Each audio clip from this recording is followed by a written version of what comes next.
bitch better have my money. I went in, asked what she wanted. Right when the cheating shit. He tapped out. I tapped out.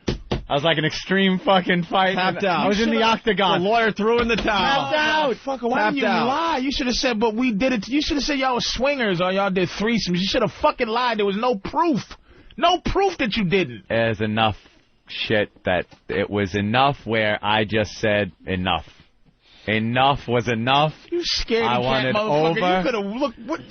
Damn it, Dude, man. no, because even after all that, nothing's guaranteed in a divorce. The judge could come back and have given her more money than I have to give her, or less. Could work out. You just don't know. So when I asked, it was just me and her finally, after 3 years, it was just me and her in a hallway. Hammered out a deal. That I was okay with. What, she had like a toothpick hanging out her mouth like, all right, what? What do you propose, pussy ass nigga? That's good. I saw you tap out. What are you gonna offer me that I ain't gonna take? I can't just get. Yeah, I mean, what you gonna give me, motherfucker? Because I was just gonna take it all. What you gonna offer me less than all? What was also bothering me was the fact that I had to pay her lawyer. So I wanted that to stop as quickly as possible. How in God's name do they make you pay the fucking lawyer? Isn't that amazing? It's the law. It's New York State. That's how it is in New York. That's how it is. The guy gets reamed up the ass. Oh, this bitch I'm with, she's in deep, deep trouble. She's going to be my girlfriend for the rest of my life. Any guy getting married out there needs a prenup. I don't care if you're a plumber's assistant and you're making $9 an hour. And there's no going against the prenup, because that seems like something that lawyers could probably work around. Yep. You need a prenup. I don't care what you do, because you never know where you're going to be. The phones just exploded, and there were some great calls. Oh, you mean like bad exploded? Yeah. Yeah. Like there was a guy saying he's on his third marriage. How do these guys... It's loneliness. How? It's a thing. It's a lonely thing. It's a self-esteem thing for you to think, look, marriage is a one-time thing. Why not have 50 girlfriends? Then you say, I'm going to take this chance. Maybe, like, you know, it's going to take at least 10 years of me being a woman for 10 straight years for me to go, you know what, you've been through enough. And it would have to be the shit I put her through to get her to the point where you go, you know what, she deserves at least to get a chunk of me, because I took a chunk of this bitch for 10 years, took some good years from her, you know, maybe gave her a kid, maybe not, whatever, gave her a little bit, but you know what, at least I can give her a marriage. I can at least give her that fucking, because, you know, a marriage to a woman, if you ask a woman what marriage is, you think she would go, it's a union between two in front of God, and it makes us legitimate in the eyes of the Lord Jesus Christ. No, it's security. The bitch just wants to be able, in case you die, to continue to live and get money. Right. It's something. It's investment, and it's like, you know what? You'll get that when you fucking deserve it. And if you ask a lot of guys, man, their wife don't deserve. It's just they pussy motherfuckers get pushed up in a corner to that whole shit or get off the pot thing. Yep. But you're taking away my good years. He's like, I'm not ready to marry you yet. I'm not ready to marry you. You can go. You know what you can go do? Find another husband. And that's very hard to do, because a man is a lottery ticket. You know what I mean? It really is. That's why women are in a rush, because they're like, look, lottery ticket, if you ain't a winner, I need to scratch you, see if the shit is bullshit, right? And then go try to find another lottery ticket. That's really funny. That's why they want to get married over a year or two. You're a scratch ticket, and it's like, you're not a... Look, if you ain't gonna marry me, man, this ticket's no good. It is an expiration. You don't want to leave it unscratched in the glove compartment for that long. Exactly. Yeah. And then they go, if you don't do it, then I gotta go start playing the lottery again, because they don't have their own skill base to, like, go and get a man and make him want to marry her. And the older the girl gets, it's not like she's getting the set for life tickets anymore. Exactly. She's getting those little, you know, you win $2 here, $5 there. It's athlete. Women have to look at themselves as athletes. It's an age. There is an age thing. There, you know, like I said, you come into the basketball league when you're 19, you can jump over everybody, you can run faster than everybody. But when you get 30, man, you cannot. The games you play, you have to learn different skills. You have to learn a little stutter step. You have to learn how to cheat. You have to learn how to outdo. But if you trying to be 35-year-old woman and you try to run with LeBron James and you try to run with Kobe Bryant, you're going to lose and your age is going to show. So you have to learn skill levels over the years, and they never do. Your wife, you're doing better. You learn. You got a happier situation. You are happy despite paying her, and she's miserable because she doesn't have the skills to get another guy. She's not gonna find another guy. Find another guy that's gonna put up with her is the lottery. How many people hit the lottery fucking twice in their life? You understand? Just none. So you was it. Let's go to Timmy in Southie. Timmy. Hey, what's going on, guys? What's happening? How are you, Timmy? Hey, pretty good. First, I just want to say, Patrice, I love you, man, but something weird has happened to me since you've been on the show. I put the word motherfucker in every single sentence. Motherfucker. Like, I'm talking to a regular person, I'll be having a regular conversation and go, you know, motherfucker, that's what I would... You know, when Patrice is in here, the cursing has gone up. And that's fine, though. Because it's just guys talking, you know. At first, when we started this satellite radio, we were all cursing because it's like, hey, this is really cool. We can curse.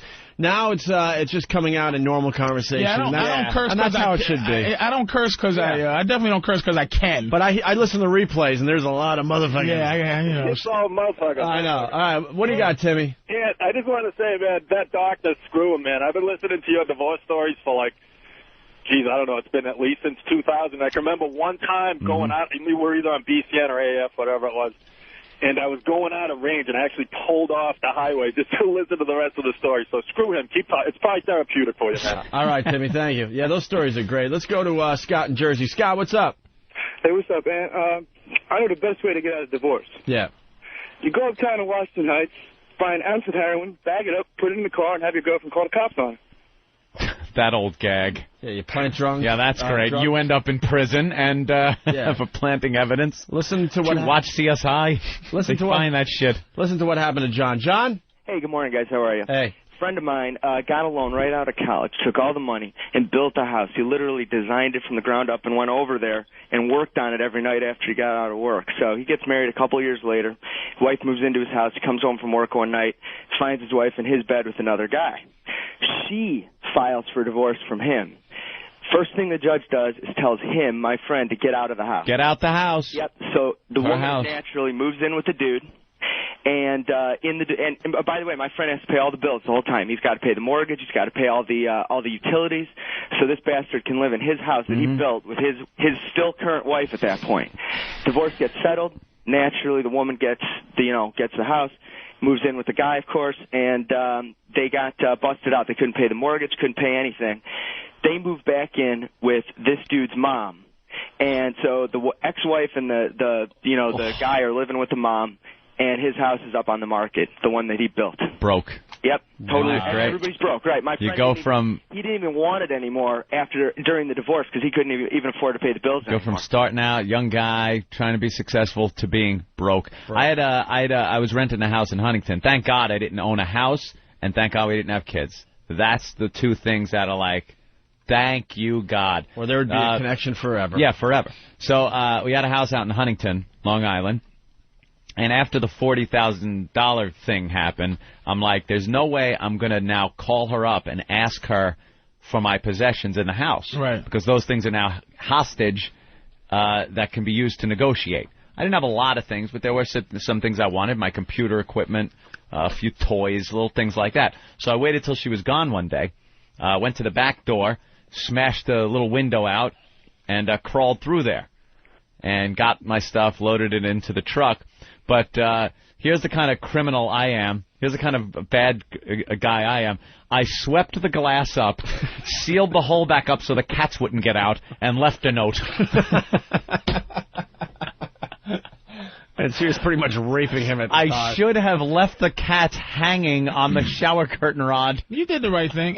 You did the right. The one weapon against women that men don't have to understand, the one secret weapon is not to care. Even if you do, you pretend like the guy finds his wife fucking in the bed. You go, whew, thank God you did this. Now I can get out of this whole situation. Oh, the not care. It may backfire from time to time, but hey, you're fucking another guy. Oh my God, thank God I was waiting for you to get some more dick so I can leave you. It's just, they can't function when you don't have a drop of feeling about them. When you don't have if you had gone, oh, thanks, sweetie. You know what? I should have did this before. You deserve more. I'm just going to give you what the courts give you. But it really, it's costing me less in my soul than it is paying you. So it's like, freeze my soul. You can have the money, enjoy your life, and I could just get me another woman that I'm happy with. Woo! Thank you, Pumpkin, for being a cunt. Let's go to Dugout Doug. Doug! What's going on? Hey, Patrice, yeah, I kind of did something like that. I didn't involve the court or anything. When my ex-wife confronted me with the pictures of me leaving the hotel room with my current girlfriend, wow, she just looked at me in the eyes and said, we can work things out, baby, if you just sign these papers. As I signed the papers, she never, ever went to a single counseling session with me. She took me for everything, and I was a crushed, broken man. Jesus. And then I gave the excuse. It was great. I gave the excuse when she asked me just what I was doing in the hotel room because she had a private eye follow me. I told her that we were both tired during work, so we went and laid down at a hotel room during a lunch break. I laid in her pussy. And I fully expected her to believe I had arrested somewhere. As well. Why's your face smell like a vagina? Place. Oh, I just fell asleep right on my face, right on her pussy.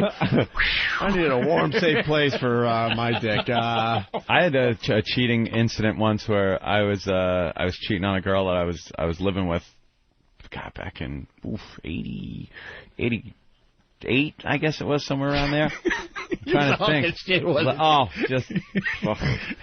you don't believe in karma? How can you be mad at it? It's like, you deserve it. You deserve a fat Nah, this is going back, and this is like back when, it wasn't real relationships.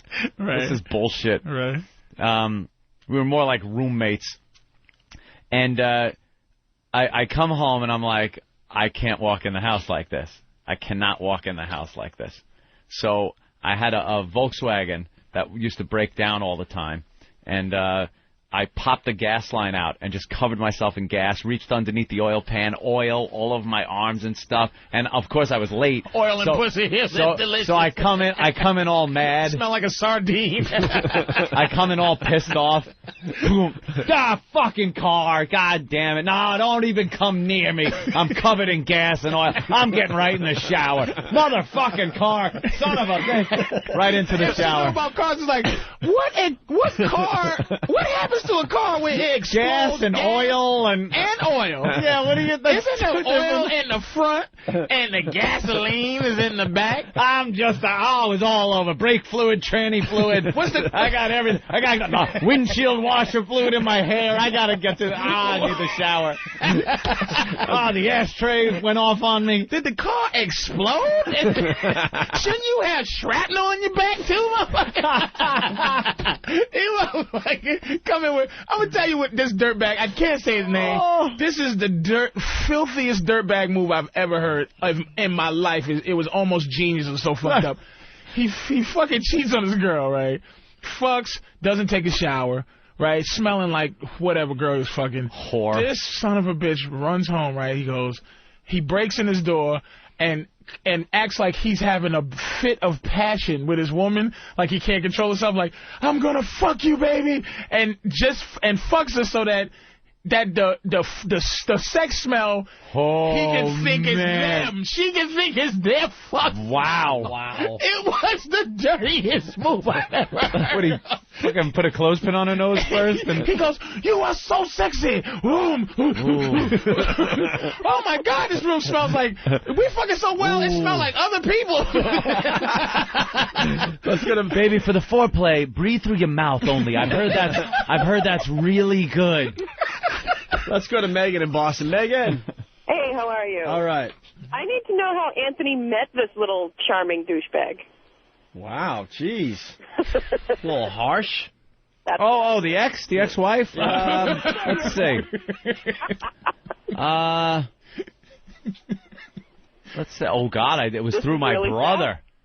Yeah. Who you have to blame for that? Yeah, she was like banging my brother or something. This was your brother's fucking My side? brother's throwaway. Your second? Your brother's second? You envious motherfucker. I don't... You was covered in, though, while he was fucking it, though, right? She was looking real hot. No. Even her drunkenness was hot when your brother was fucking. Where do you know? No. It just wasn't like that. You got to know not to marry a chick that would do that, dude. Somehow, I didn't know shit back then. I was stupid. How old was you back then? Physically or mentally? I was about, just entering my 30s, I guess. I was still late 20s. Yeah. But, I was still, with me, my brother, and our band thinking, we were going to be the next rock stars and just working just enough to make enough money to have it crumpled up in my pocket for the bar. And, so I wasn't Mr. Responsibility. I thought being married would boost me to the next level where I would then kind of become like an adult. Because I still, no matter where I went, I was a kid. Yeah. My mother and all her crowd that she hung out with at the bar she was tending at, like I would go there and I was always the kid. I'm almost 30 and I'm still like, hey, it's Rosie's kid, I was like, when am I not going to be a kid? And I thought maybe that would propel me to this level of manhood, adulthood. Right. And it was just... Do you feel like an adult now? More so than I ever have, but... Yeah, I don't... You? No, but there are absolutely not. More, but for some reason, we have decided never to grow up in it. I feel more adult. You know why? And the only reason is because I'm looked at by people as an adult. Yeah. Like, we got fucking, Derek and Than and fucking... Yeah, we got youth. Travis. We got youth all around us. They look at us like we're adults. Right, the fact that you're running a show is like saying that's when it was just me and Opie. The Opie and Anthony show for many years was Opie and Anthony. Period. That was it. There was no other people. There was no third mic. There was no producers. There was no nothing. Just me and it was walking us to a studio. Walking in. That was it. That was it. And when you start having other people relying on you doing shit, which was, really glaringly apparent when we got fired, and other people also got their asses thrown out the door based on, what we did. Right. That really all of a sudden, that clicks you up again, like, all right, I don't feel like it, but what I do affects other people's lives. See, I'm not there yet. I'm incorporated. I have a company with no employees. I'm a CEO of no employees. I have a company and that makes me feel like and everything. When I fill up my gas tank, I'm proud of it. Like when I don't just put in $20 and it goes. The corporation is.